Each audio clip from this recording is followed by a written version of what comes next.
Wenn ich an deine Schmerzen denke, vor Trauer meinen Blick zu Boden senke, deinen Mörder mit meinen Tränen ertränke, ist mein Ruf: O Hüssein, nimm mein Herz an, ich möchte es dir schenken. Wenn ich in Gedanken deine Wunden sehe, will ich dir, Meister, zu Hilfe eilen. Vergib mir, dass ich in der Zukunft stehe und nur mit Dschihad al-Nafs dir meine Treue zeige.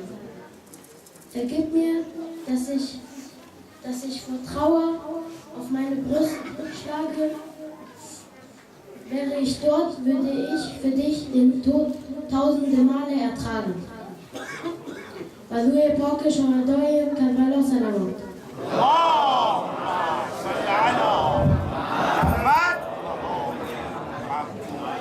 Ahmad.